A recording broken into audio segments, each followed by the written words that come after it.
Welcome, everyone. We're going to wait a minute or so for everybody to get seated, so to speak.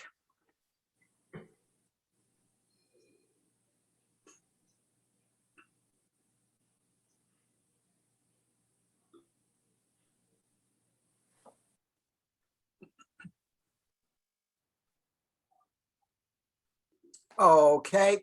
Good evening, everybody. On behalf of Citizens for a Better City, welcome to tonight's public forum for candidates running for the City Council in next month's election. I'm Hal Lipman, president of CBC, the organization that has for more than 6 years worked to educate our citizens on and involve them in all matters of local governance. Joining me on this special virtual event tonight are candidates Mary Beth Connolly, Debbie Shantz Hiscott, David Snyder, Scott Diaz, Carolyn Leon, and Stu Whitaker. Tonight's discussion will be moderated by Pete Davis, a lifetime resident of our little city and member of the CBC Executive Committee. A K-12 graduate of the Falls Church City Public Schools, Pete has established himself as a force on promoting democratic principles and civic engagement. He is co-founder of the Democracy Policy Network and author of the recently released book, Dedicated: The Case for Commitment in an Age of Infinite Browsing. I wanted to say intimate browsing, but I guess I'll have to stick with infinite. Before we move on, let me provide a few pointers for viewers. 1, the audience will only be able to watch and listen to the discussion. 2, this event is best viewed in gallery mode rather than spotlight mode. In gallery mode, you can see every candidate's face as if it's an in-person event. Gallery mode can be selected from the view menu at the top right of your screen. 3, the chat option at the bottom of your screen will be on during the event. You can use it to share your thoughts with each other or ask for technical support, but we will not be taking questions from the audience. CBC event technical support volunteers will be monitoring the chat for audio or video problems. Now, take it away, Pete. Thank you, Hal, and hello, everyone. Thank you, candidates, for participating in this forum. And thank you, audience, for being informed and engaged voters that on a Thursday night want to watch a Falls Church City debate. We're going to make it worth your while and make this an informative night. Here's how tonight's going to work. There will be main questions related to budget priorities, economic development, becoming a more inclusive community, and a few final general questions on our town's civic culture. Each candidate will be able to answer each question, and the order in which they answer will be randomized. When they initially answer, they will have 120 seconds to answer at most, though I will reward brownie points for anyone who doesn't go on longer than they need to just to fill their time slot. I, as moderator, may use discretion to ask candidates to clarify answers and draw out distinctions between candidates, as well as ask 1-minute follow-up questions occasionally to elaborate on previous questions. Since we are a first name kind of town where we are all neighbors who have the blessing of getting to know our city leaders as real people, we will be using first names during this debate. So without further ado, let's begin with our first questions on budget priorities. Political leadership is the art of balancing trade-offs. You can't have everything be prioritized at the same time, or it's not a priority. In determining Falls Church's budget allocations, in this critical year when COVID has upended revenues and outlays, and ARPA funds pour in from the federal government that we have some discretion over, what would you prioritize in the coming term and why? A very open-ended but very critically significant question about that is at the core of what the City Council does in allocating our budget. So we begin with Scott. Hey, thank you. Thank you for hosting this event tonight. And thank you for all the other candidates for being here and for everyone who's out there watching this on Zoom.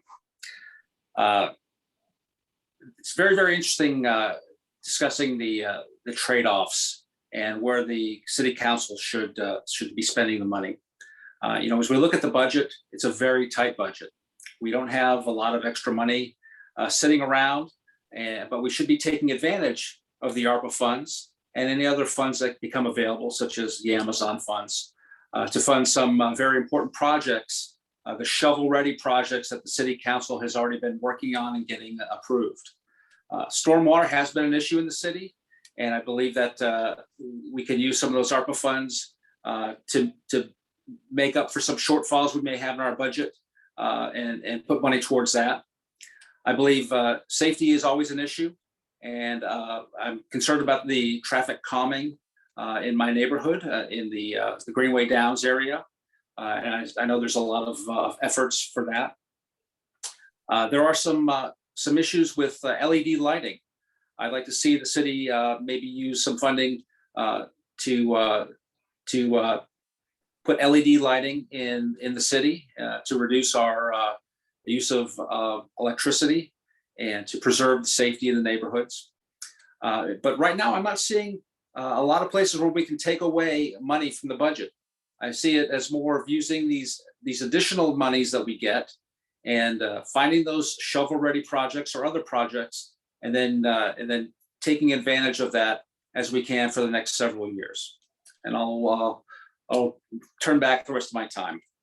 Thank you, Scott. We move on to Debbie. Do you agree with Scott on stormwater shortfall, safety and traffic funding, LED lighting, or do you have different priorities? 2 minutes to Debbie. Thank you. And also, I'd like to thank the CBC and those who are joining us this evening. I really appreciate it, and specifically appreciate CBC's work in the community to bring youth reps to our boards and commissions. It's really important work you all do. The ARPA funding is absolutely a once-in-a-generation opportunity, and I believe that we should be investing in our stormwater and our resilience, storm resilience, whether that's gray infrastructure, hopefully gray and green infrastructure, to ameliorate the problems that we've been facing. So absolutely need to focus on that. And if we spend our funding on that, then we aren't, which we're going to have to do anyway down the road. We can not take out bonds and not have to pay the financing fees, debt service on those bonds. And then there'll be that opportunity to use those funds elsewhere within the city. I think we need to continue to support on COVID support to our businesses and to our people. We've done a good job with grants. There's more opportunity to continue ensuring that our businesses survive through this COVID pandemic that we hope we're seeing wane. But we also need to support our people within the city that may not have been as fortunate with keeping their job or facing some hard realities with the pandemic and job loss or health loss or loss of a family member. So I think we need to spend our funding on that as well. I also believe that we need to ensure that we have strong city staffing. We need to ensure that we're hiring the best and the brightest staff and retaining and rewarding those that we have right now in the city, on the city staff. We're going to have some big projects coming our way with West Falls and Insight and Broad and Wash. And we need to make sure we have staffing to support that, whether that's permitting or Department of Public Works or Health and Human Services. Health and Human Services within our schools. Our schools have really tried to deal with that. Am I hitting 2 minutes? You're giving me the look. But I also don't want to neglect investing in affordable housing. And I think we'll have some questions about that I can go into much further detail in my opinions on how we should invest in those. Thank you, Debbie. We move on to Carolyn with your budget priorities for the coming session. We've heard about stormwater resilience, and from Debbie, we heard about COVID support to businesses and people, as well as city staffing. What are your budget priorities? Yeah, so I definitely agree if we had to rank them, right? Since we were talking about clarity here. Number one on infrastructure, leveraging the ARPA funds that we have. I'd like to see us progressively actually articulate a plan to the community for how we're going to provide a census-driven approach on how we're going to use some of that money for stormwater. Absolutely. The second thing on priorities is I'm an executive at Freddie Mac, and I was looking at the September economic report, and prices rose about 5.4% in September. And it's clear that the COVID-19 continues to weigh on the supply chains and economic recovery, and it complicates any sense of a timeline. So I'm absolutely supportive of using those ARPA funds to support economic recovery for those businesses that are experiencing this elongated recovery. I would like to see local funds actually allocated to pay our employees and make sure that they're fairly comped for the heavy workload that we have in the next 2 to 3 years, given the vision that we're chasing aggressively for affordable housing and all the development we're planning for Founders Row 2, One City Center, right? There's a lot in the pipeline that depends on people. I do think that we also need to take a look at COVID response on the ARPA funds. And I think there's a contingency between the 6 categories of funding for that ARPA, that there's a opportunity to leverage employee emergency comp for retention. I think we should deploy that immediately and see if schools can actually use that too, to give our teachers more than the $500 bonus that they were given last year, right? From the limited budget that they had to perform. So totally in alignment, but those are top 3 priorities. And from our local fund, we definitely have to fund housing. From what I know of how government budgets and my days as an executive in DC government, you can't, that's got to be funded from local money. So I would push for an increased allocation to support our affordable housing efforts. Thank you, Carolyn. Mary Beth, your priorities for the coming term. Thanks, Pete. Nice to be here. My priorities mirror a lot of what the previous 3 people have said. One of the things that I have been really pleased to be involved in as the chair of the Budget and Finance Committee for this City Council, we include members of the school board and the school staff, as well as City Council members and city staff. And we get together once a month usually to talk about what the priorities are among all of the people who use our budget. And I think it's really important to make sure that we find out from the schools what their needs are as far as COVID relief and getting everything back to as normal as possible. So that's the first thing. And we have had a very good budget sharing agreement that we've worked out the last few years. That's one of the things that I'm so pleased that we've been able to do. And that has come about because there's so much communication between the general government and the schools. All that being said, I think stormwater, because it is shovel ready, is one of our huge projects that we need to accomplish. And it's going to cost more than the $16 million that we have, but I think we can really take a big bite out of that. And as Debbie mentioned, using both green and gray infrastructure to improve areas in the city that are really struggling, because we had planned that not knowing how we were going to pay for it. And now this money has come up, and I think that's a wonderful thing. I also would like to look at some business relief, and I know that the Economic Development Office has been talking to businesses and trying to figure out how do you prioritize different businesses, how do you set up a grant program for businesses, and then of course we have to look after the people who still are going to need rent relief and other housing relief. Thank you, Mary Beth. Moving on to Stu, your priorities for the coming session. Thank you. Yeah, I guess I would tend to look at the funds and the expenditures in a couple different buckets, if you will. One is it seems to me it's sort of a windfall. The Amazon funds is a windfall, and the ARPA funds the federal funds are a windfall as well. And because they're not recurrent, I think it's appropriate to consider using those funds for one-off kinds of activities. And certainly stormwater is very high on my list of things that the fund should be spent on. I think also specifically COVID related, I think we should be doing what we can to make certain that we get as close to 100% vaccination here in Falls Church City, and we should provide incentives as possible to make certain that everyone is doing that. Those incentives may be cash payments. They also may be providing resources to local businesses so that they can provide their employees with time off to go and get vaccinated. But those are one-off kinds of things. I'm also concerned about the reality of the potential of inflation that we're experiencing. I think there's a lot of doubt as to whether or not the inflation that we've seen is going to be short-term or whether or not it's going to be long-term. But I'm aware, for instance, that there's a school bus shortage that Falls Church City Public Schools are experiencing. I know also my daughter has been a public school teacher for close to 20 years, and she has just quit and gone into the private sector. I think we need to look closely at what we can do to improve the working conditions and the employee conditions in the public schools. In addition to that, I certainly support the need for more affordable housing.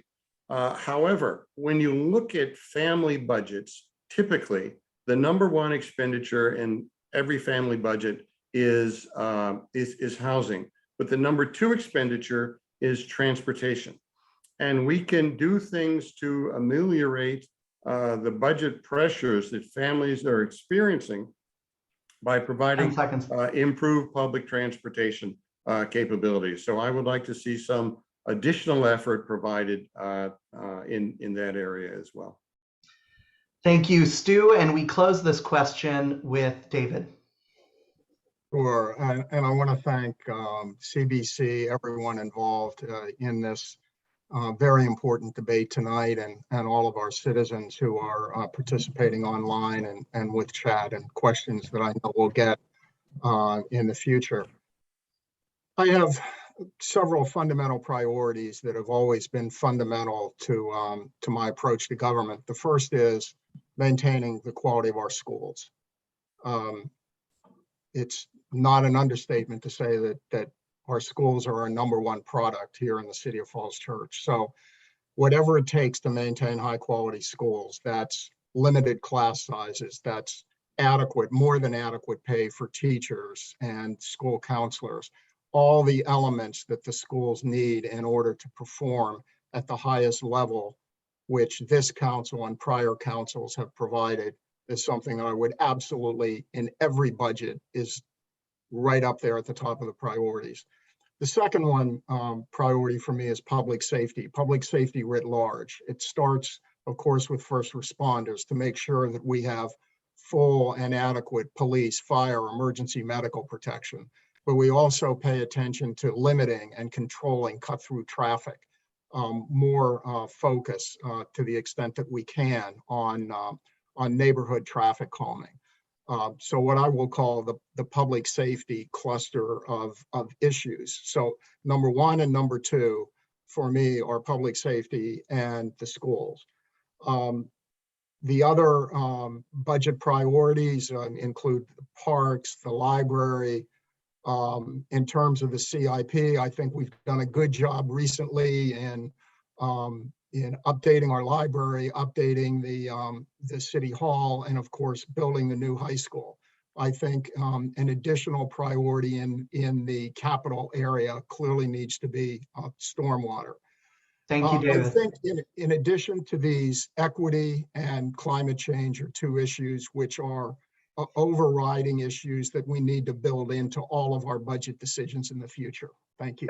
Thank you, David, and thank you all for that great opening answers to this question, laying out your vision and priorities. Now we'll get specific on the budget policies section. There have been concerns from city staff that City Hall is losing employees and that public employee wages are falling out of sync with our neighboring jurisdictions. Additionally, as of May 1st this year, Virginia localities are now allowed to recognize and negotiate with labor unions representing public sector employees. So suffice it to say, city employment will be front of mind in the coming years. What is your vision for City Hall employees in the coming term? And we will look kindly upon those who answer concretely, because we know everyone wants to support our City Hall employees, but see if you can get into answers on, do you think there needs to be raises for City Hall employees? Would you welcome the unionization of city employees? What is your vision concretely for City Hall employees in the coming term? We'll start with Stu. Okay, so concretely, number one, I certainly favor bringing the wages of city employees up to par with other jurisdictions in the region. So whatever it would take to do that, I would support it. In terms of union representation, I wouldn't be advocating for it, but I'm not opposed to it either. I think that's dependent upon the employees themselves to decide whatever they want to do. I mean, as we've seen all over the country, sometimes with union efforts, sometimes they're successful, sometimes they're not successful. And I think it's up to the employees to decide which way they want to go. Thank you, Stu. Scott? Yeah, thank you. And thank you, Stu. I think you brought up some very good points.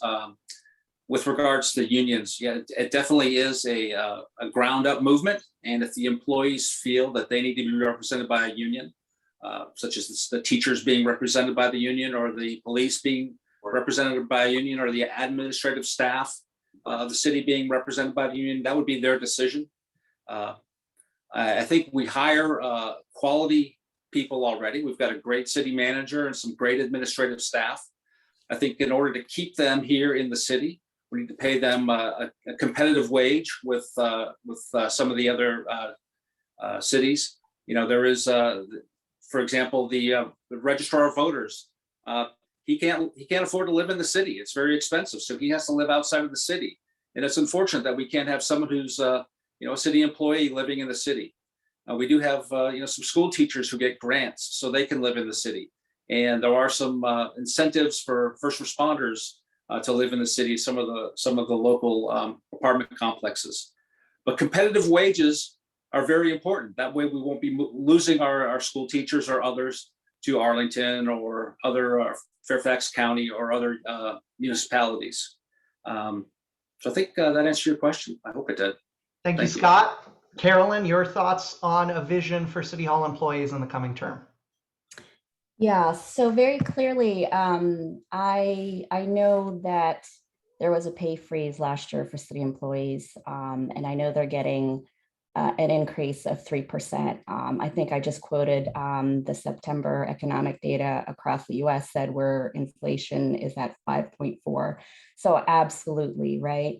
I would support it. The second thing on unionization, I don't see that as a roadblock. If city employees feel that is something that they want to do, it takes work, it takes effort. I would have no issues. I would welcome it. My experience dealing with unions, I worked for Michelle Rhee in DC Public Schools in 2008 when she took on the union to do pay for performance. And my experience with that is, even though we have crucial conversations, you can actually move the ball forward, right, and preserve the spirit of what labor is trying to do, right, with that. And I also think we need to take a look at other ways to keep employee retention. I addressed this in a question to VIPIS and League of Women Voters. There's ways to create retain talent through other human capital efforts. So I think we want to provide challenges for folks. We want to provide rotational opportunities, right?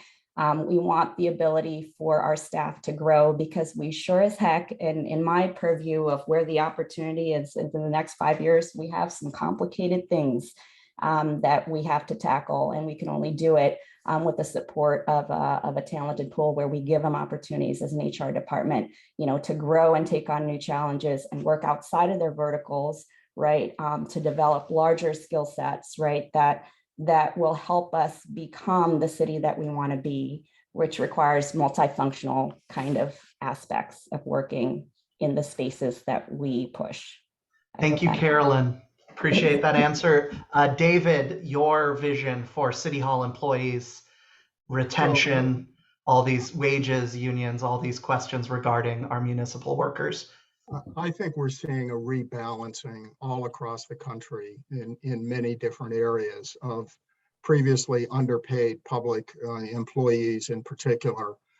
There are major shortages recruiting police officers, firefighters, teachers, bus drivers, all across the board. So that suggests to me a couple things. Yes, compensation needs to be at least adequate and comparable, hopefully better.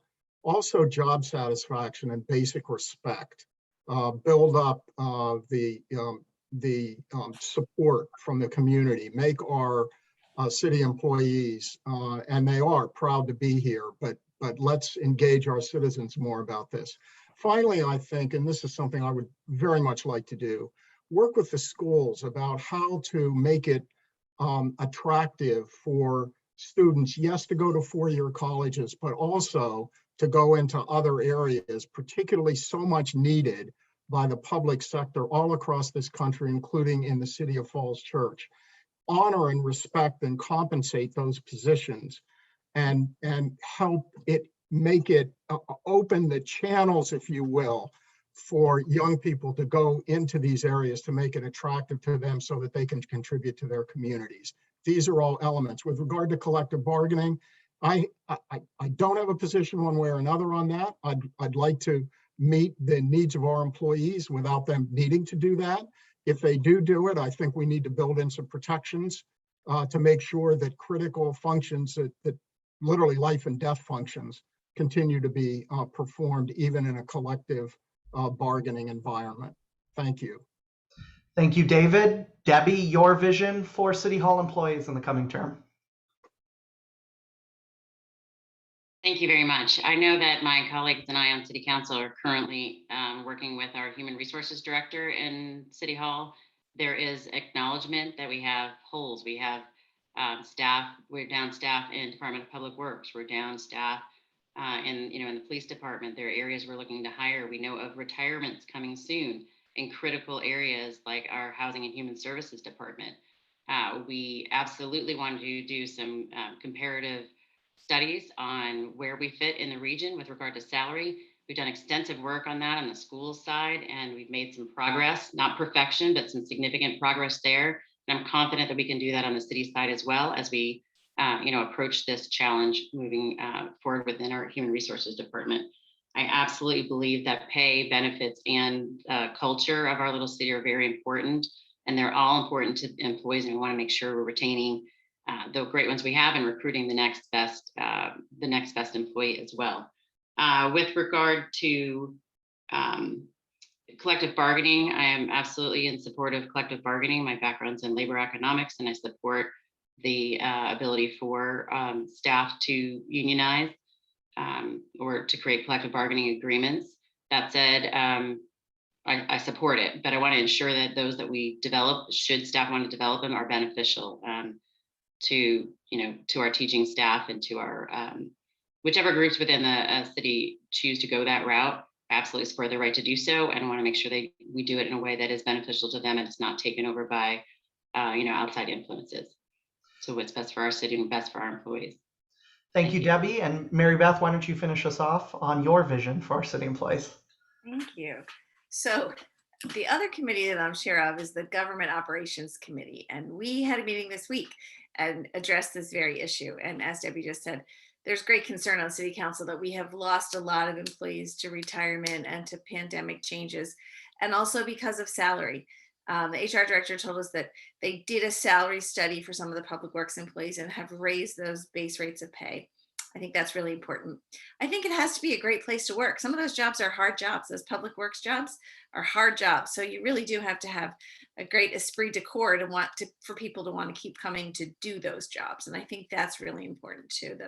The morale of the people who work in City Hall, the people who work all around our city, and we need to look after that. And one good way to do that is to make sure that they are paid well and adequately, and to do some studies and make sure that what we are paying people is comparable. We're never going to be able to pay people as much as the private sector does, but we should be able to pay people similar to what other jurisdictions nearby are paying people. And we would like them to live nearby as well. So either Scott or Stu mentioned the affordable housing programs that we have, that in some of our buildings, we've got affordable housing, and there's a preference for city employees and school employees to get in there. We have Founders Row opening soon, and hopefully there'll be some employees that will be able to move a little closer and have something that they can afford. So I think that's really important too.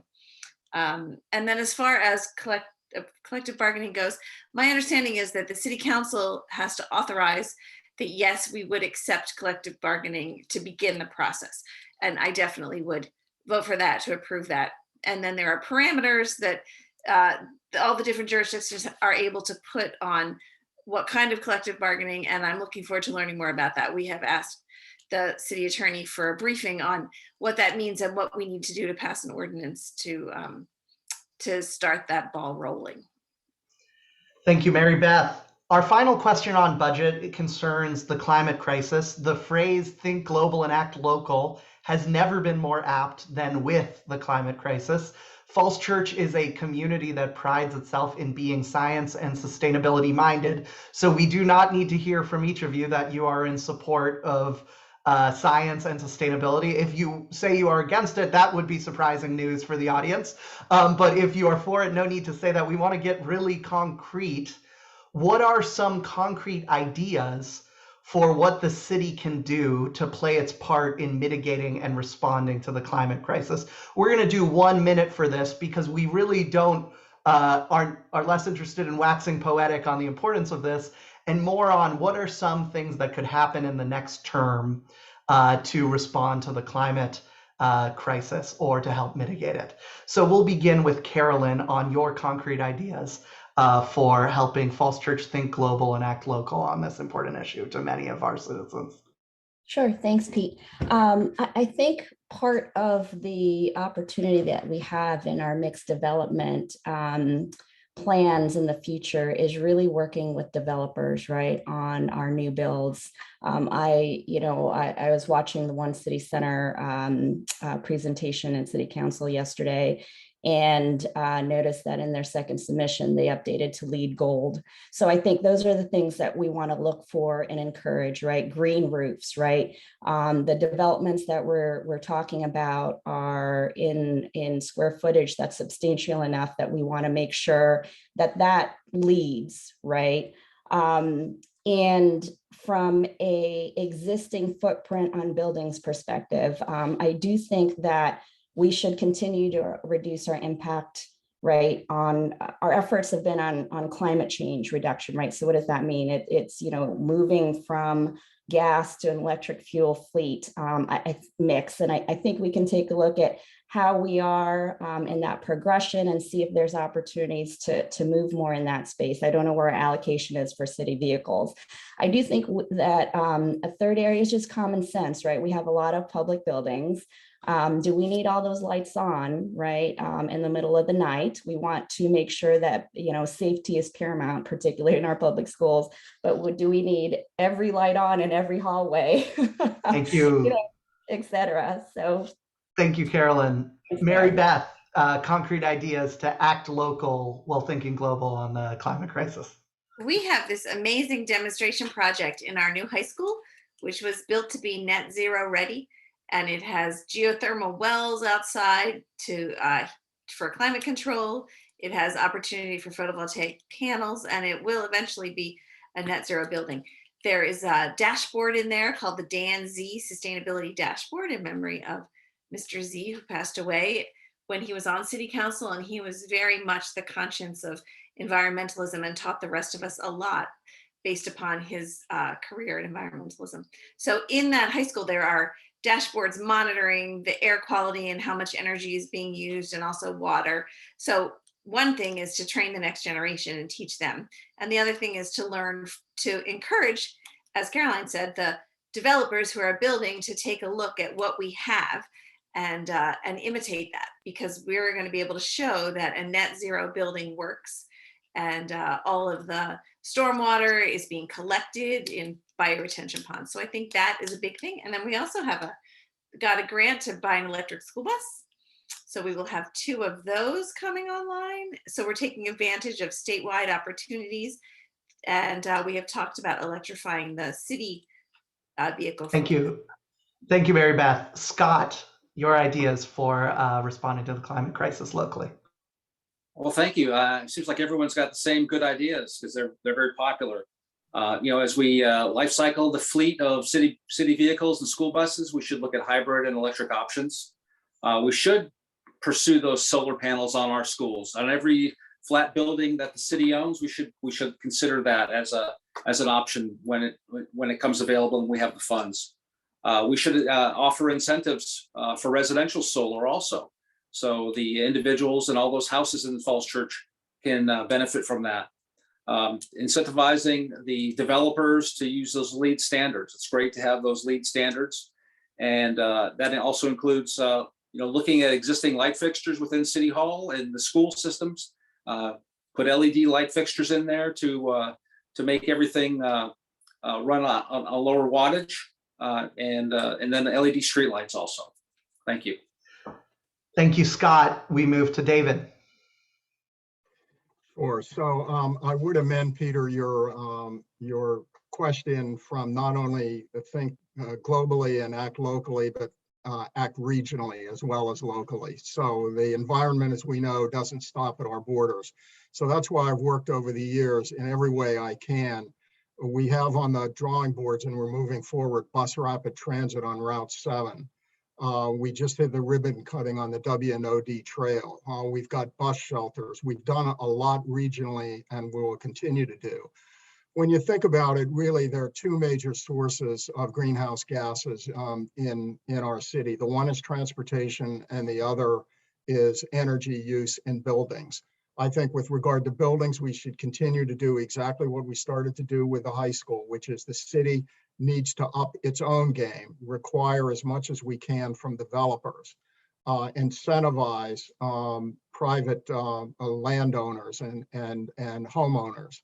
On the energy use side. On the transportation side, again, alternatives to single occupancy fossil fuel vehicles is what we need to drive to. And there are lots of other ideas I have, but I think we're on the road, but we've got to finish the job and maintain the forward momentum that we have in both energy use and transportation. Thank you, David.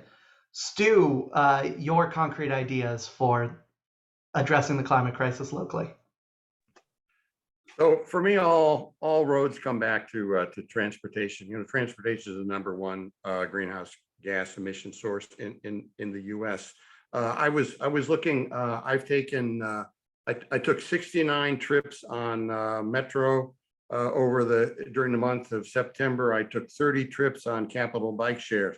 I think we really need to foster that. We need to improve it. I think we can do things like adding seating along Route 7, so it would be more comfortable for people to be there when they're waiting for buses. The bus rapid transit that David talks about, I fully support that. I'd love to work on that. I think we need to make certain that it is a kind of system that is attractive to people who are what's known as choice riders. In other words, they own automobiles and they have a choice of driving, and you need to provide attractive bus service for them. 81% of the people riding buses, according to WMATA, are minorities. We really need to change that. There was also a proposal a few years ago to have a bike route through Falls Church. Evidently, the city council looked at that and decided not to do anything. I would love to see that revived. Thank you, Stu. Debbie, your ideas for the coming term on the climate crisis. Thank you. I've had the privilege of and the daunting task of trying to pick up where Dan Z was working on with a climate action plan with the Environmental Sustainability Commission. And just this past Monday at our city council meeting, Kate Walker presented a 12-page climate action plan that we've been working on, I for a while and others for decades. And we're continuing to prioritize that in kind of a 2x2 matrix, like what's the highest return for our investment. And I can't summarize 12 pages in 1 minute, but I highly recommend you all looking at that. I can suffice it to say I can summarize it by our 3 priorities. What we need to work on are reducing energy in the city and region and country, switching to renewable energy, however and wherever possible. And then lastly, advocating on the federal and the state level. David and I have been on the legislative committee, and we're really working on pushing things through the Commonwealth, what we have our ability to enact. Specifically on dollars for the budget, those are the general terms and 12 more pages of ideas for the next several years. But very specifically, we need to spend our money on our resiliency planning first and foremost. And those are the projects that we've been talking about, the 6 projects we've been talking about for ARPA funds. Thank you. Thank you, Debbie, and thank you everyone for these wonderful ideas for the coming term. We move on to our second section, which are questions about becoming a more inclusive community. Beginning with affordable housing, there's been a huge decline in affordable housing units in Falls Church, and with it, a huge decline in Falls Church's economic diversity. In fact, we rank dead last among Virginia school districts in terms of students on free and reduced lunch, a sign of very low economic diversity in the school system and in the city as a whole. If elected, what do you plan to do to increase affordable housing units in the city? And again, this is going to be like the climate change question, except we'll have 2 minutes for this one. We want you to get very concrete about ideas. Some of them might push towards the controversial. Will you fight for higher set-asides and developments or not? Will you vote for standalone affordable projects that might take public funding or not? Will you support zoning changes that might bring duplexes or quadplexes to your neighborhood or not? Or other ideas you have for increasing affordable housing? Let's begin with Carolyn. Working at Freddie Mac, this is something that I am very passionate about. So please know that I run on topics that are, I walk in the shoes of this issue every day. For me, absolutely higher set-asides will help us get there. I would love to see those set-asides to include not only rental units, but ownership units. I think that part of the American dream, right, besides the democracy that it is actually home ownership. Making home possible is important, right? So in addition to the affordable dwelling units and supporting the set-asides and that mix of equity play with rental, I do believe that we should be preserving some of the existing properties that we have. Biden just released or mandated the GSEs to release a major infusion in the billions of capital for light tech properties. I think it's a very, the process to apply for it, right, it is being rolled out, but I do think we need to take a look at how we leverage federal and state resources to infuse the pot of money that we have that's available to work with work with some preservation. I think we need to take a look at leveraging, understanding how we leverage deed restricted covenants. I think land in the city is unique, and there are ways that we're piloting in my day-to-day profession where we have devised shared equity structures that support affordable housing while maintaining, allowing cities and jurisdictions to actually own the land while allowing some of those properties, meaning the houses that sit on that land, to actually appreciate and be owned by nonprofits. So it's a very interesting space. Thank you, Carolyn. Ideas. Thank you. Thank you, Carolyn. Mary Beth. Affordable housing is an issue that the city council and the city government has been trying to tackle for years. And this year is the first year there's really been any traction. So I think the members of the Housing Commission deserve a lot of credit. Councilmember Hiscott and Councilmember Hardy have worked really hard to make sure that we are doing everything we need to do. The Amazon grant that we received, the Amazon Reach funds, will preserve some affordable housing. That's our current plan. And we'd also like to purchase some housing. The city owns several units right now that we will be able to keep affordable. Unfortunately, the largest affordable development we have in the city is the Fields, and that development is not in great condition. So I think the city needs to work and enforce some of the rules so that the owner of that development is taking care of the people who live there, so that it's both affordable and acceptable housing. And then the last part of it is to ensure that the developers who are putting in mixed use proposals are asked to provide more than the 6% that they have been traditionally providing. And that is an amazing resource for us. Regardless of all that, when I first started on city council, we had about 2 times as much affordable housing, as guaranteed affordable housing, as we do right now. So there definitely is a need to increase the supply. Thank you, Mary Beth. Stu, your concrete ideas for affordable housing. Well, I certainly support the increase in affordable housing in the city. I also think it's very important. I think, Pete, you may have been alluding to this, the idea of upzoning, which is to allow building on what are currently lots that are only zoned for single family, to allow multifamily building there. A lot of what happens with the large scale development, of course, is you have developers that are able to take advantage of that. But individuals aren't able to take advantage, whereas upzoning would allow them to do that. So I certainly support that and support additional funding for affordable housing in the city. Thank you, Stu. Scott. Hey, thank you. Yeah, the affordable housing units when we look at the new developments, we definitely need to have more than 6% of affordable housing units included in those. I mean, we've got right now Founders Row opening up, a little over 300 housing units going in there.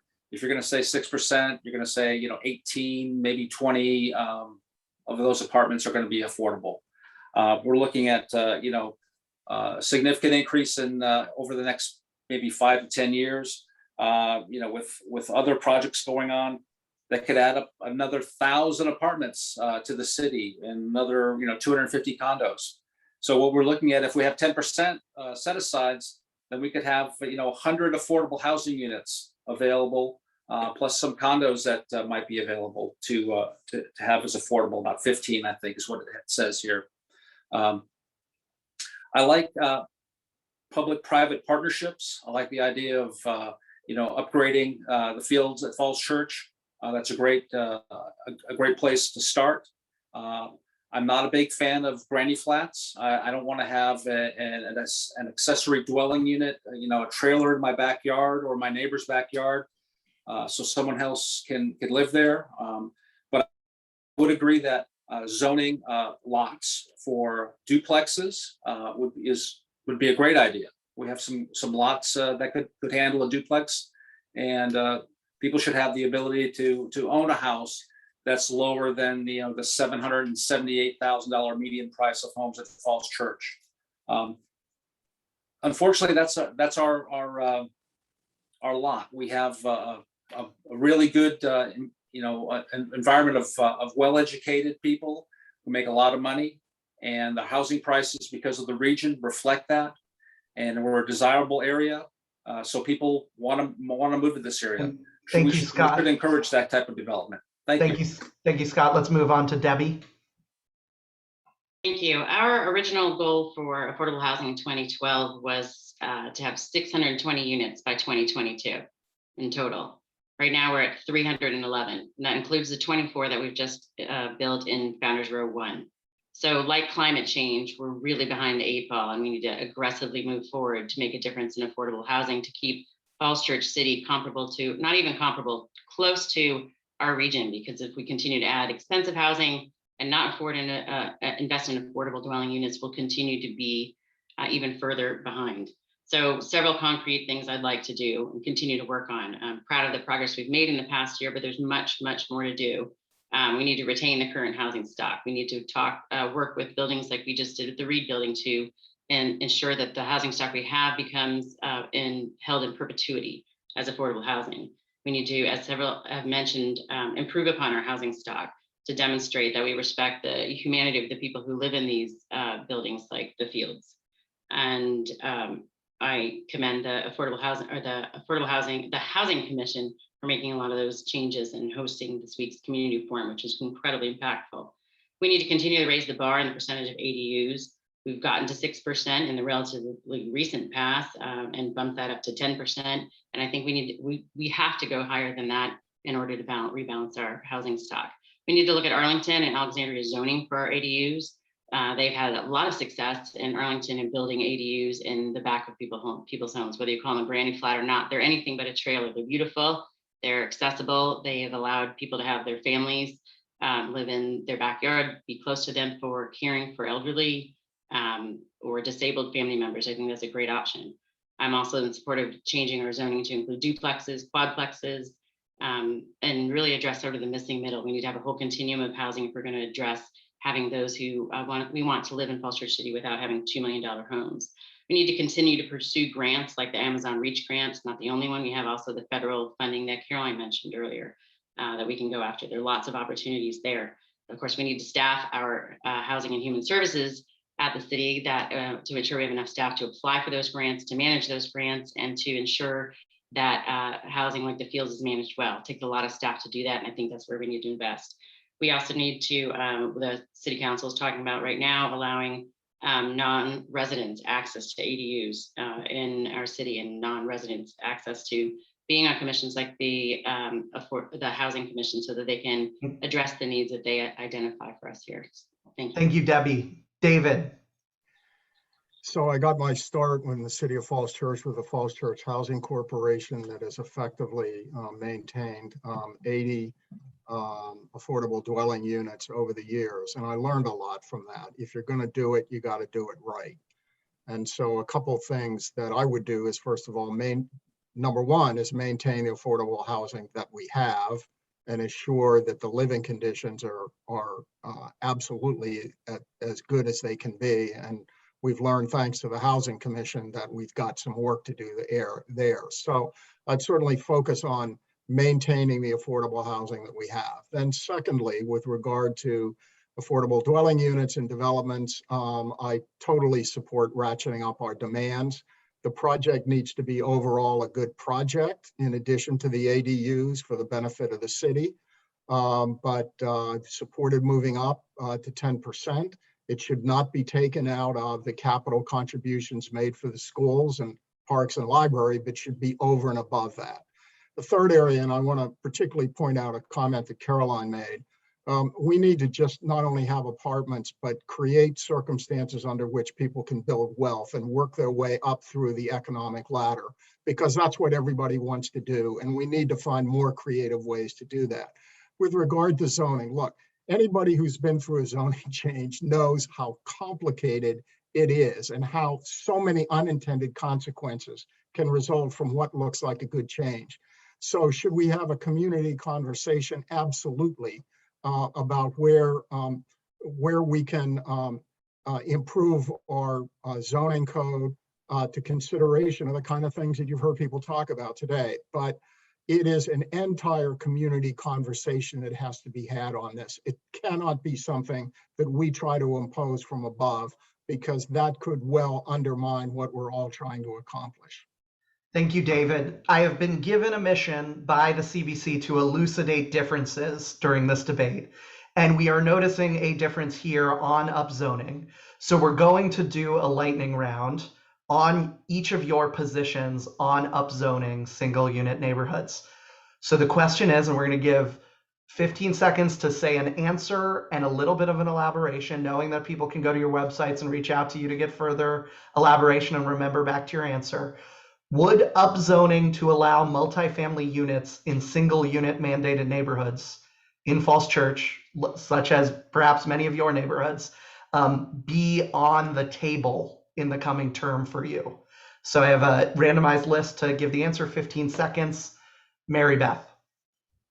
Yes, it is on the table for me, but I do think we need to look at it neighborhood by neighborhood to see where things would fit.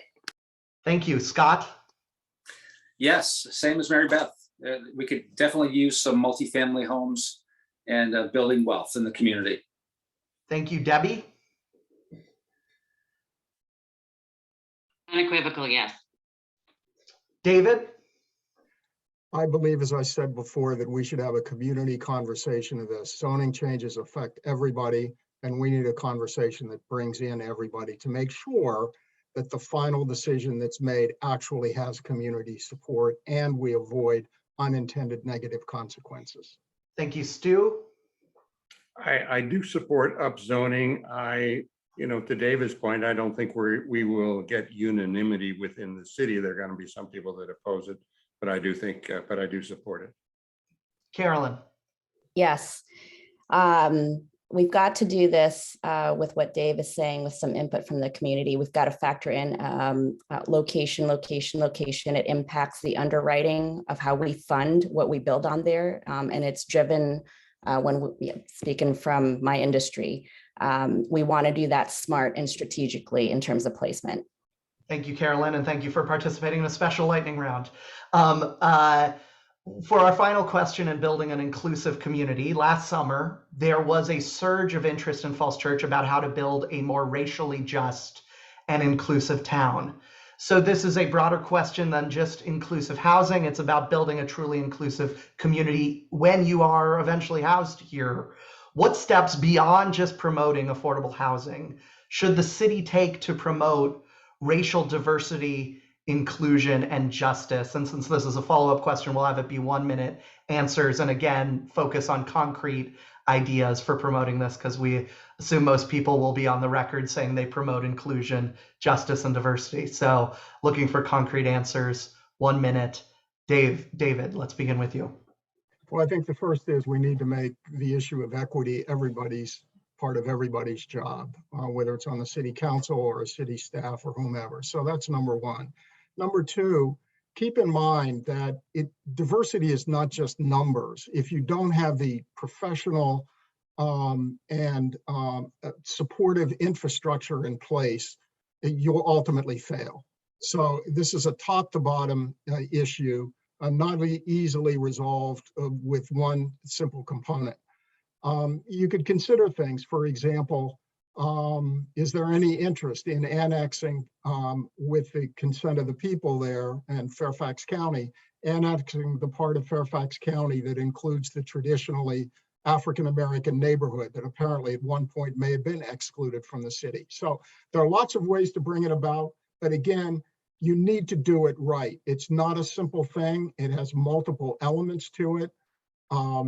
I was born and brought up in a very diverse area in Western Pennsylvania in the coal regions. So I think that we can do it, but like anything else, we need to do it right. Thank you, David. Stu. Oh, You're on mute, Stu. yeah. So again, for me, transportation is so critical. When you look at diversity, when you look at who's able to live in Falls Church City, there of course has been a lot of discussion today and a lot of discussion over years about affordability in the city and affordable housing. What that tends to sort of overlook is the fact that individual families can have different budgets.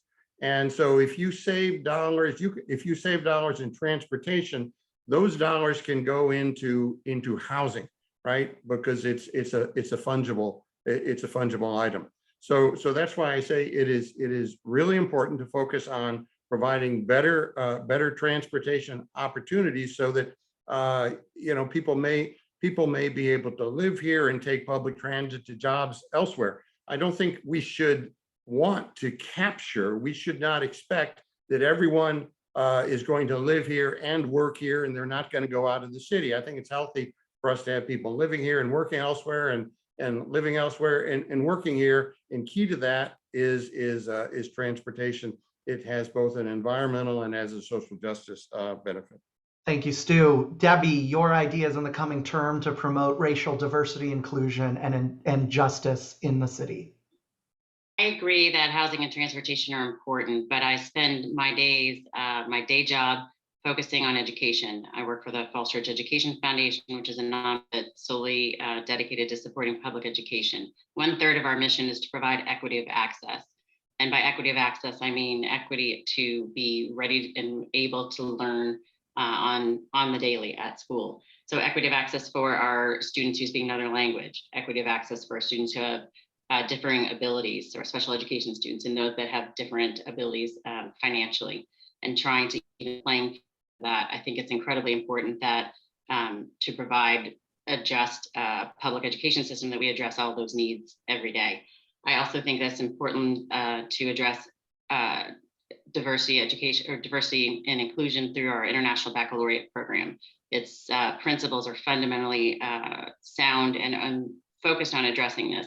So if we are successful in providing public education that provides this information, this knowledge, these skills to our youngest, we'll see it continue to improve over and over again. I think we saw great examples of that during the past year when our students were those who led many of these marches and protests in our own community. Thank you. Thank you, Debbie. Caroline. Yeah, there's two things that come to mind. The first one is mindset, right? And what's very important around mindset and inclusion is having dialogue. So I applaud efforts that like our local libraries have hosted. They do webinars. For example, they did, cultural awareness around Indonesia, where I'm from, for example, right? I think we need to have more dialogue, right? And understand what is diversity, what is unconscious bias, and be aware that it is a mindset.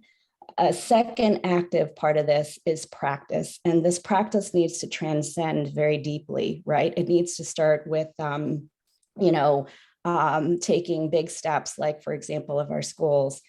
For my former DCPS network and my education progressive friends, they've often inquired, is Falls Church willing to take some of the kids from Ward 8 in Washington, D.C., since you have a great inclusive environment for special education? Is there a way to partner with Falls Church Public Schools, to place one of the children over there? When you start to think outside of what practices really promote, right, your understanding and help you practice the mindset of inclusivity and diversity, that is when we're firing on all cylinders. So I think we need to take a look at recruiting diverse. What is our definition in the city of recruiting for diversity, right? Are we applying unconscious bias when we do that? Like examining every aspect of how we practice this as a community, looking at our charters for our boards, and really looking very deeply as to who that makeup is, right? So, thank you, Caroline. That I'm running out of time. I could talk a lot about this topic. I'm passionate about it too. Thank you. Wonderful. Mary Beth, your ideas for promoting racial diversity, inclusion, and justice in the coming term. Excellent. So at the beginning, I think at the beginning of this year, we asked all of our city boards and commissions to take a look at their practices and review what they were doing to figure out how all our boards, that includes the Housing Commission and the Environmental Sustainability Council and Architectural Advisory Board and the Library Board and all these boards and commissions that are embedded in the city, to take a look at their practice and see how they could bring equity into the work that they're doing. And they came up with some great ideas, submitted them to City Council, and now we're working on a plan of how we can really embed that thought of equity in everything that we do. The schools have a great definition of equity that is persistently, unapologetically, and consistently providing more time, attention, support, effort, resources, advocacy, and energy to those groups who have historically received less. And I feel like that really needs to be at the front and center of all that we do to take care of those who have historically received less. Thank you, Mary Beth. Scott, to finish this question and this section off, your concrete ideas in the coming term on racial justice, inclusion, and diversity. Well, thank you. Now, I think you may have seen in some of the writings about me in the paper, I've only lived in Falls Church for 2 years. I came from living overseas almost for 2 decades in Europe and in Asia. My son goes to Falls, the Meridian High School. And one comment that he has made to me, and my son is Asian, of Asian descent, he said that he doesn't see any kind of racial issues in Meridian High School. And I think that's a testament to what the schools have done to show that we're really a colorblind society. No matter what you may see in the news or read, in different newspapers, magazines, or whatever, the US is generally a colorblind society when you compare it to many foreign nations. And I think you would see that. When I grew up in Massachusetts, our school system had a program called A Better Chance. And there was basically they took 8 students from disadvantaged city, and they had them live with the equivalent of a foster family in a large house in town. and those students attended our middle schools and high schools. I thought that was a great program, and I think we could benefit from something like that here in Falls Church. Thank you, Scott. Yeah. Thank you. Thank you. That is the end of our second section. Our third section is a classic conversation in Falls Church in the entire time I've been alive living in this town, which is, we'll save it for last, economic development. In its recent vote to advance Founders Row 2, the Falls Church Council was closely divided. It was 4-3 for the first reading. And I believe Founders Row 2 is on Broad and West for those who, am I correct about that? Correct. Across the kitty corner across from Founders Row 1. I always wish that the names came with the intersections when people talk about it in the city. So I wanted to do that. For incumbents, we'll start with the incumbents first because they actually voted on this.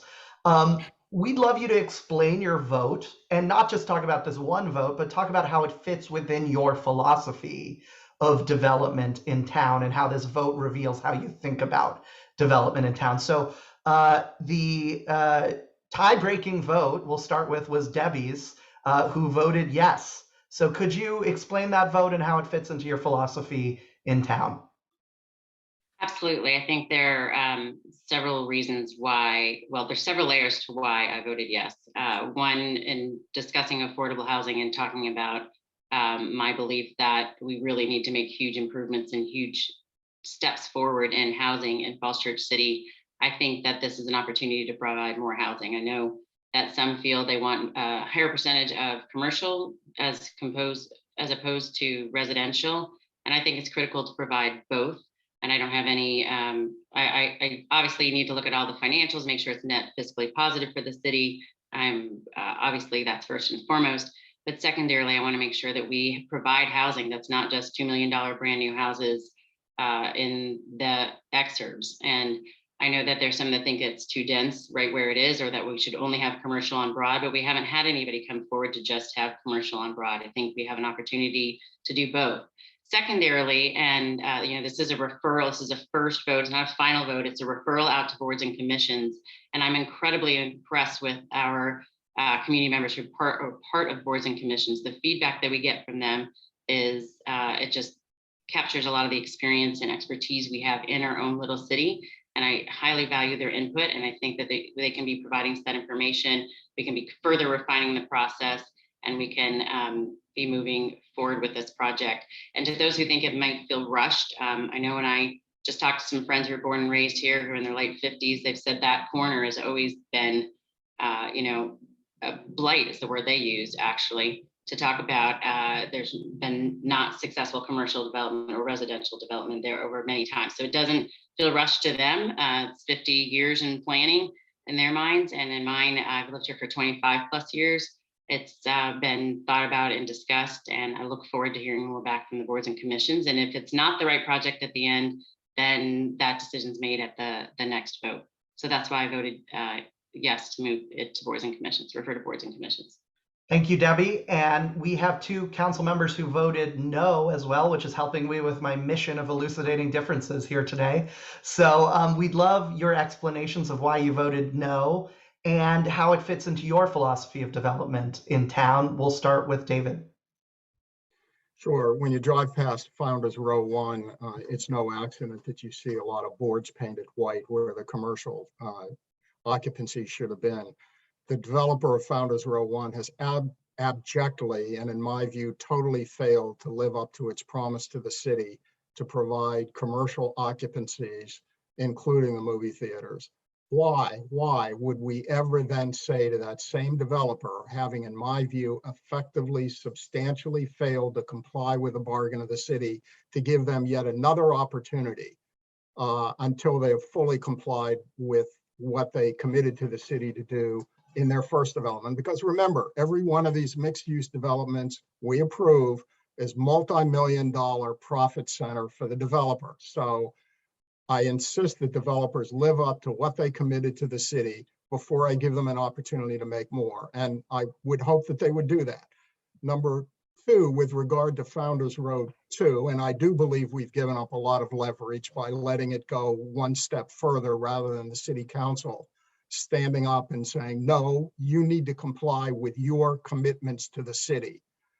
With regard to Founders Row 2, their idea of commercial is a 7-Eleven. It's not a very good project in my view, standing on its own. There's clear opposition from the neighborhood. Now, most neighborhoods will come along. They have not yet on this one. And I don't, while I appreciate the increased ADUs, I want to insist that we use our leverage to get what we thought we were getting in Founders Row 1 before we go forward with yet another project with that same developer. Thank you, David. Mary Beth, why did you vote no? To back up to my philosophy of economic development, I always vote yes. This might have been the first project that I voted a no on, because I always feel like as they come through, they get better, and the neighbors weigh in. But this time I felt like it was different. And I feel like, back up one more second, I feel like commercial development has brought a lot to Falls Church, in addition to the increased tax revenue that we're getting from these commercial properties, residential properties on top of commercial properties in our commercially developed zones. It's also brought a wonderful sense of place to the city. So I am definitely pro economic development. But I felt like this project, like Mr. Snyder said, we've never had an opportunity to have a developer show us their performance before we approve the next project. And it was right there.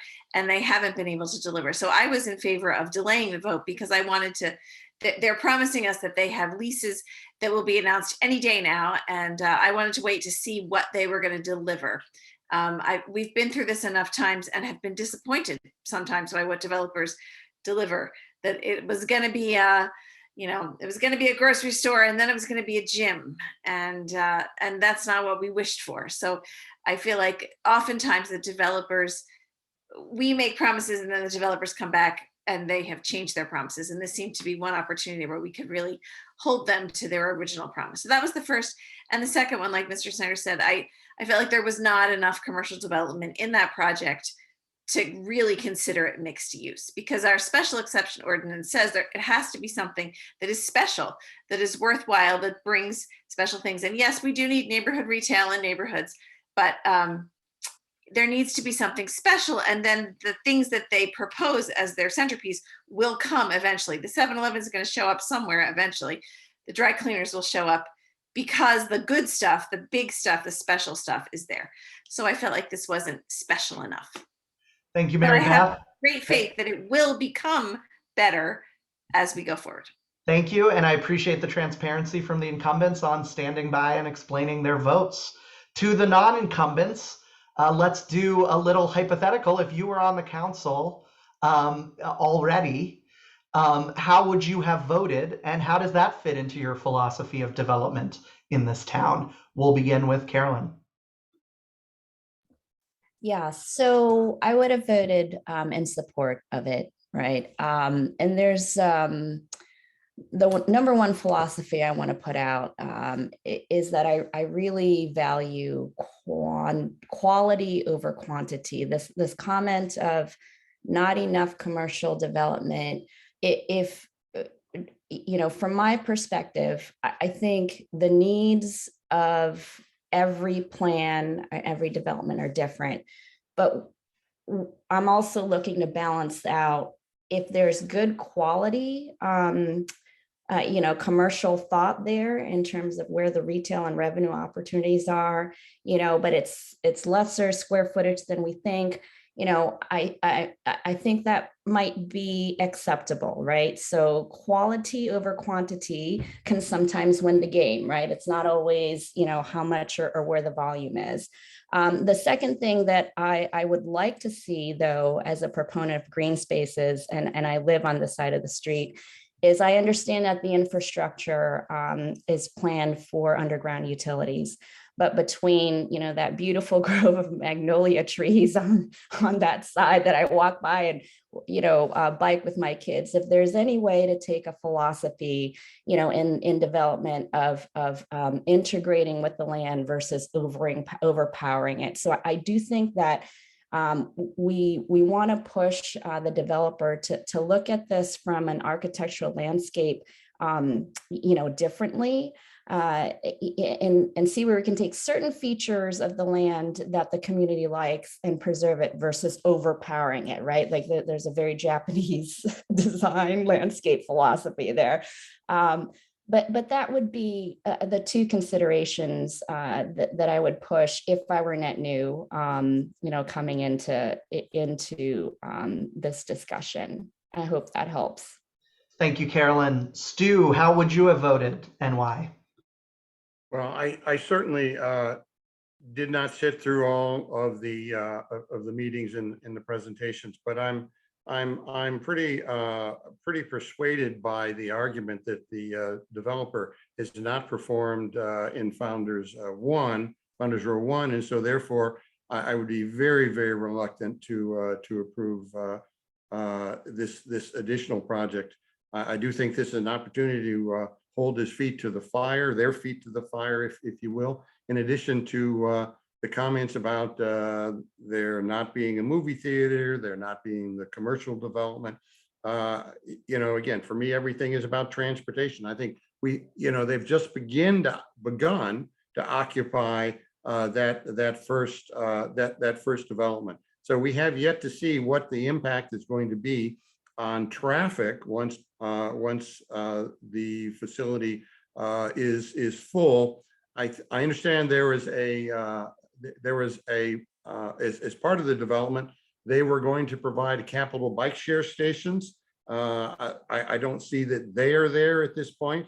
I also don't see there is a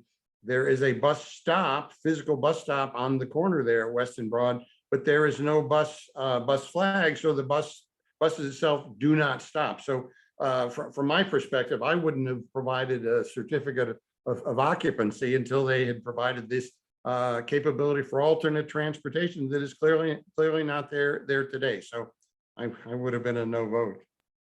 Thank you, Stu. Scott. Thank you. I would have voted no on the initial plan. I don't think that the plan, and I flipped through the plan, went on the city website and looked through the presentation. I didn't think the plan did much to build upon that current area that's less productive commercial properties. I think the developer could maybe have come up with something a little bit better looking, with more setback from the roads, maybe something that not quite as tall. Now, when I look at what Founders Row 1 is right now, I see, perhaps COVID had an issue. Obviously with the movie theater business, it almost went away about a year ago.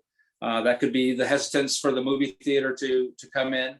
And then I'm concerned that there may be a soft commercial development market in Falls Church right now, because there seems to be several dozen commercial buildings that are currently unoccupied, and there's plenty of space for other commercial development. So I'm kind of concerned with that. And I don't think we need to forge ahead with the development, but look at options that maybe some other developer may have, that they could do something in that area. It's 200 opportunity for 280 new apartments, but maybe we want to have something that's a little less aggressive, and maybe something that could handle other aspects of our community. Thank you. Thank you, Scott. Thank you all for those answers. A final question as a follow-up. We're going to do this for 1 minute about economic development. Usually when we talk about economic development, we only talk about big economic development, but people in this community love small independent businesses that add to the funkiness of Falls Church community life.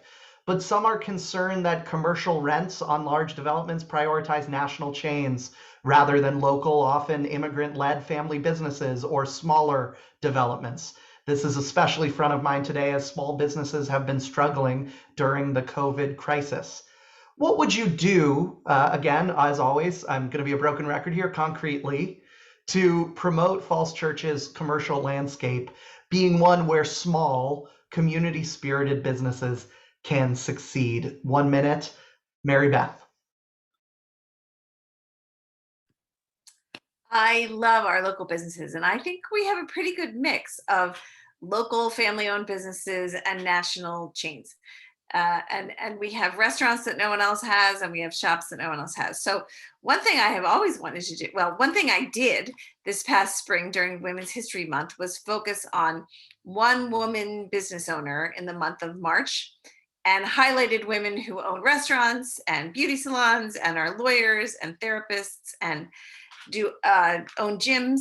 So that's a huge part of it, is promoting our small businesses within our community. And then the other thing I have always wanted to do is have a campaign called, Come to Falls Church and Discover the World. Because I do feel like, although we may not be as diverse as some areas, we're really diverse. You can get something from almost anywhere in the world right here in Falls Church. So I think that would be something that I would like to promote within the city, is come to Falls Church and discover the world, because it's all right here in 2.2 square miles. Thank you, Mary Beth. Scott? Thank you. Small business is the backbone of our economy, and the number of businesses we have in the city. Every time I go walking down the street, every Saturday when we go walk over to the farmers market, we take a different road and we see a new business that we didn't really know existed, and we go in there and we have a look to see what's there. I think that diversity is fantastic. What I am concerned about, though, is that we don't have we have a lot of pass-through traffic. And what can we do to keep them in the city? What can we do to slow their commute through the city so they have the opportunity to see those signs and say, oh, there's a shop that I'd like to go to, or there's several shops over there that I'd like to go to. If Broad Street's a pass through and it's 2 lanes of traffic each way, you don't get enough time to see the signs that talk about the kebab shop or this, the Sweet Frog, yogurt shop.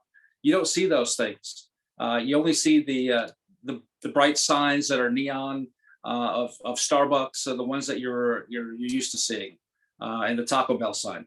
So we should do things to slow down the community, to get people walking through it and not just driving through our community. We want to get people to come to the community during the week, during the day, during the week, not just on the weekend. Thank you, Scott. Carolyn? Yeah, small businesses, they're the lifeblood of communities, right? Providing critical goods and services, they create jobs. I think to really support them, what we need to do as a city is really engage them and understand how easy or hard is it to do business here, right? I think we need to adopt, a progression for what DC and even smaller communities have started to do by actually creating the concept of small business services funded right out of City Hall that encourages those businesses, to get them through the process of what it takes to actually permit, pay your taxes, right? There is a function in cities called small business services. So we might not have room in the funds for that, but I think longer term, if we're really going to support small businesses, I think we need to listen to understand what is prohibitive and how do we, or what does work, right? So it goes both ways in the conversation. I think we need to support them. Put your money, back out, put your money where your mouth is, excuse me, as I'm trying to, it's 9 o'clock, drinking coffee here. So, but absolutely supportive of small businesses. I'm a member of the Falls Church Chamber, and I love that group. It's very insightful to be able to talk to them and understand their challenges. I'm starting to get there. Thank you, Carolyn. Stu. Well, of course, there are all kinds of small businesses. They're service businesses, and then there are businesses that are selling products. Service businesses have a very different kind of requirement for foot traffic. But to me, I think foot traffic is so very, very important. How is it that you can get more people walking around? When's the last time you went down and just strolled down Broad? One of the positive things I can say about Founders Row is the way that they have planted the trees along the sidewalk. There used to be, in fact, in front of the Giant, there's about a 4-inch rise on the sidewalk that I'm really afraid can cause people who are walking there to trip. So there are improvements, there are more improvements that we can have in terms of making the city walkable. I'd like to see more capital bike share stations. I'd like to see e-bikes And to the issue of bus rapid transit, someone said to me as I was talking about bus rapid transit, someone asked me about, well, are you going to have a dedicated lane? Take one of the lanes from Route 7 for just bus traffic, and they were sort of horrified by the concept. Well, I'm not proposing that for this year, but you look at Times Square, you don't drive down to Times Square, you don't drive, you take public transit, you walk, you get there some other way, and Times Square, at least pre-pandemic, I think was doing fairly well. Thank you, Stu. Thank you, Stu. Moving on to Debbie, your ideas for promoting community-spirited businesses in the city. Thank you. I moved to Falls Church 25 plus years ago, actually because I couldn't afford to live in North Arlington. I didn't move here. I didn't have kids. I didn't move here for any other reason other than I wanted to be as close to the city of DC as possible. We stayed here when we had kids because we liked the small community feel, and the schools have been incredible through a lot of work of people here in the city. And now that I'm an empty nester and my kids have gone, I don't see myself leaving, because what has changed in the 25 years is there's more than a Red Lobster and a Burger King. There's more than those two national chains to go to. I can go to the State, I can go to Clarendon's, I can get my sandwich at Mike's Deli, on and on. Some great local restaurants. And I agree, people love that. Our citizens support small businesses when they see them. I want to continue to promote shopping local, and concretely what to do in order to support these specific businesses, in addition to shopping local, is to providing funding through our Economic Development Authority, to help them get through COVID, to help them get through the pandemic, et cetera. It's also providing enough staffing at our city hall so that when you want to open preservation business and a preservation biscuit company, you can get your permits through quickly. And then just one last thing, communication. We need to make sure we can communicate. We have staffing in City Hall that communicate within our city what businesses we have, and then to the region to draw people to our city. Thank you for letting me finish that last point. Thank you, Debbie. A great point to finish on. David. Well, the first thing we need to do is effectively maintain the small businesses that we have. And I think we learned a lot and did a lot during the pandemic. The expansion of restaurants into parking areas, the rapidity with which we granted flexibility. I want to see that continued. And I don't think our restaurants and other retail establishments and others that have made use of that flexibility, I don't think they should have to go through some sort of a detailed permitting process to maintain it. I think we learned some things, we applied some things, we did I thought, a pretty good job in supporting our business community. So number one is maintaining what we have. Secondly, in these new developments, we've got to preserve the existing businesses. And the city council said to the Broad and Washington developers, yeah, we want that development, but we insist that the State Theater, Thompson's Italian, and Clarendon's be preserved. And we negotiated, I think, a pretty good arrangement for them. And the same thing for 4Ps and the other businesses in that development. Maintain what we have, improve our transportation, walkable, find better ways to bring people in and out of the city so that they spend their money here. And bus rapid transit and improving transit service is a great way to do that. Thank you, David. So appreciate these ideas. We have reached our final two questions of the night. We are going to have 1 minute for each of them. They're about our town's civic culture.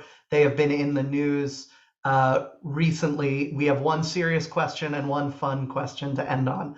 So beginning with the serious question, this election season has seen an unprecedented nationalization of Falls Church local politics, with our local issues being discussed in national newspapers and campaign funds flooding in from out of town at likely record levels to school board candidates. What is your view of this nationalization of the race, both culturally and in terms of concrete campaign cash? And is there any way that we as a town should respond? 60 seconds. We begin with Debbie. Sure. Give me the toughest question and no time to think about how I want to respond to an incredibly complicated question. Blame the randomizer, not me. Yeah, I'm blaming the randomizer. And I have to say that, I've looked at, I've followed along the blogs, I've followed along who's contributing to campaigns, and that many were from out of town. I know that I have some from out of town that are friends and family. And I know that there are others who have received those friends and family that may have been judged that way. I think that it's important that we remain nonpartisan in Falls Church City for our elections. I do think that's critically important. I think it's the beauty of Falls Church City. I think that if you look at council, there are Democrats, Republicans, independents, and we work collaboratively to do what's best for our city and listen to our residents. And that's, outside of national politics. I don't have an answer to how I think you could solve that, because I don't have an answer to that question, but I do think it's important to maintain nonpartisanship in our local elections. Thank you, Debbie. Carolyn. Yeah, I think it is very important that there's some things that you cannot change, right, or stop, right? Racism is still here, nationalization of, politics and partisanship. But I think what's important and what I know we can do as a city is really rise above that. And in these elections, take the time to know these candidates as individuals, right? Go talk to them, right? Meet with them. And, there's groupthink happens, but I know that we are all smart and independent minded individuals.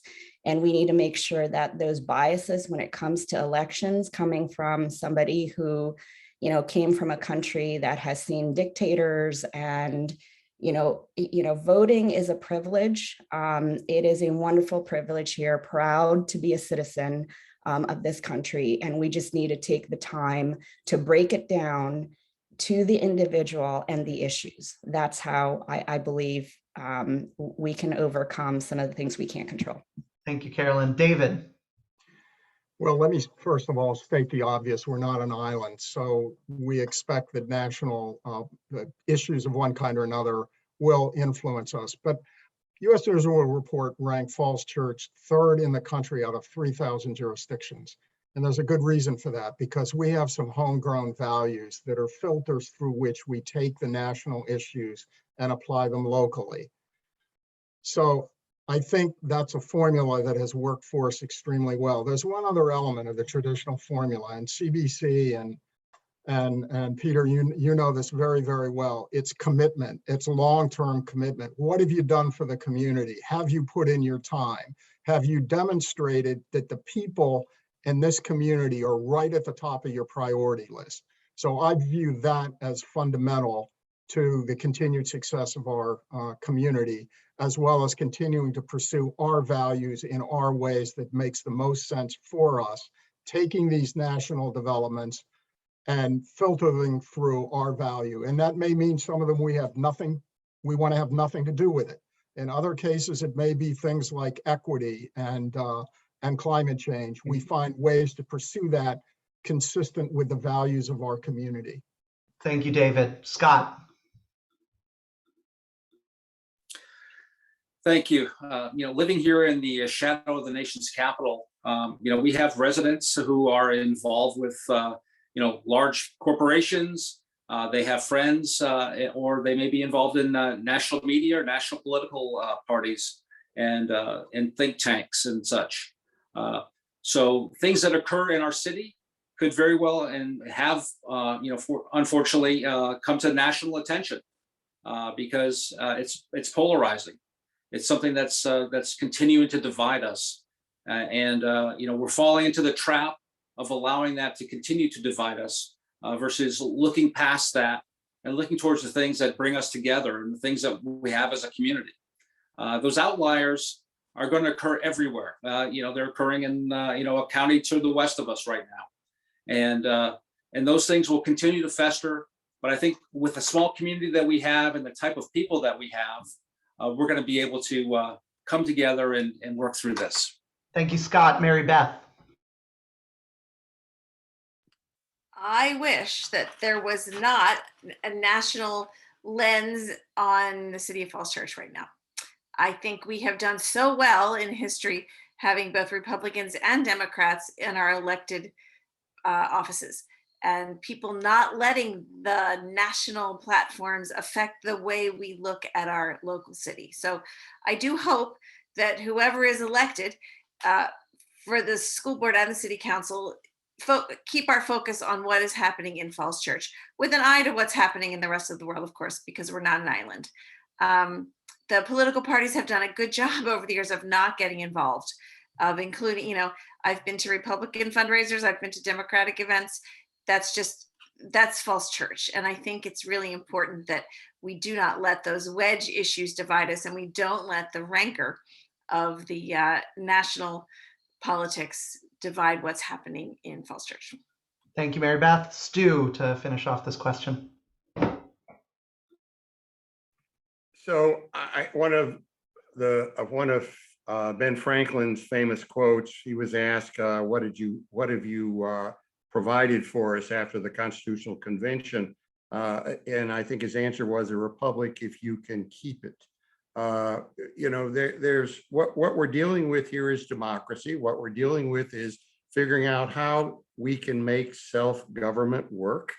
We have a new phenomenon, the internet, that came around 20 or some odd years ago. People thought that it might be this great, wonderful tool, and people would become more educated and all life would be so much better. And it turns out that much of what we were hoping was going to be the case isn't the case.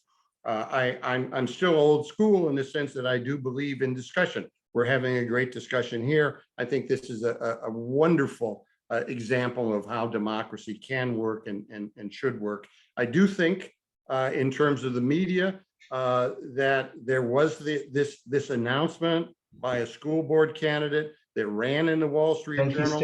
And I don't know how many people noticed that, but right next to it was a video of an anti-Black Lives Matter and a critical race theory. And there was this connection there that I don't know if it was intended, but I'm afraid that it was. And that's one of the worst aspects of what I see in this whole process. Thank you, everyone, for answering that. We end, and thank you, everyone, for staying a little bit over time. We are on our final question. We're giving everyone 30 seconds for it.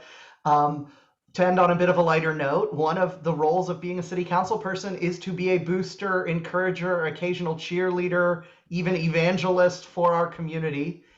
If someone from out of town asked you to share one thing that captures the essence of Falls Church, and I'll speak slowly so you can have some time to think on the fun question, can be a person, a place, an event, a value, what would you show or tell them? 30 seconds in your role as a cheerleader, booster, encourager of the Falls Church community. We begin with David. Great schools in a small, independent city with a huge amount of community involvement. This is a place where you can make a difference. Thank you, David. Stu? Well, I'm actually a Chicago native, so I'm used to cities, and I lived in Fairfax County, and I moved here because it's wonderfully urban. There are a number of restaurants that are within walking distance of where I live, and bus transit does run right in front of my house. It's just got so many amenities for me. I don't have kids in school, but it's just a wonderful place to be. Thank you, Stu. Scott? Thank you. It's a true community. We call it the little city, but it's a community. It's a place where you can walk down the street. People will say hello to you. You know your neighbors by their dogs, and they know you by where you live. And you can go to local activities. You can go to the State Theater and enjoy a concert. You can go and sit outside at a restaurant and enjoy something to eat. And everyone is friendly. Thank you, Scott. Mary Beth? I would say come with me on my daily rounds around the city. Walk with me and see the places and the people. Because everywhere I go, I see friends, or I see people I know. I see old people, young people, and everyone is welcoming and kind. So that's what I would love to do. My favorite job is to be the greeter at all events. So wherever I am, I always stand and greet people. That's what I would love to do. Thank you, Mary Beth. Caroline? We are a small city with big ambitions, right? We are participant driven. We get consensus by providing inputs and creating this concept of shared proposals. That's our culture, and trying to shape it into decision that meets the concerns of, as much of those group members as possible. We have this culture that that really supports change, but at the same time, we want the option to, facilitate or moderate it, right? So we have huge ambitions, right? But we're a small city feel. Thank you, Carolyn. Debbie? Yeah. I invite this theoretical person to join me for the annual Run for the Schools and the weekend of Fall Festival in Falls Church City. 800 and some people on streets that are closed down voluntarily by our local police officers. We work with our city manager, our sheriffs are out there. We have babies to, octogenarians. Jerry Barrett, who started it, ran the race until his 80-something year. And we have small businesses that are there to support us as well. So we have businesses, we have mascots, we have the volleyball team, the cross country team, and everywhere in between age group and ability group out there, so celebrating our community in a healthy, fun, amazing way. And I think it speaks volumes about who we are as a city. What a great round of answers to end on. Listeners, you can early vote until October 30th in person at City Hall, 300 Park Avenue. November 2nd is Election Day. Polls open at 6 a.m. Over to you, Hal. Thanks, Pete. Oh, goodness gracious. If everybody can see, that's 2 thumbs up. That's succinct. Really sincere thanks to the candidates. I've sat in those seats and know how difficult it can be. So thank you, Mary Beth, Debbie, Dave, Carolyn, Scott, and Stu. I had boilerplate, and it's really true, for this most interesting, informative, and thoughtful discussion. Really. Thank you for hosting it, Hal. Thanks also go to Pete for his contribution as moderator, and to the behind the scenes CBC Executive Committee Planning and Tech Support Crew, Sally Eckfeld, Jody Acosta, Paul Hanley, Tim Stevens, and once again, Pete Davis. Lastly, let me close with the reminder that a week from today, Thursday, October 21st, CBC will be holding its forum for the school board candidates. We're looking forward to it and hope you'll be watching then. Good night, and again, thank you. Thank you. Thank you, everyone. everybody. Bye.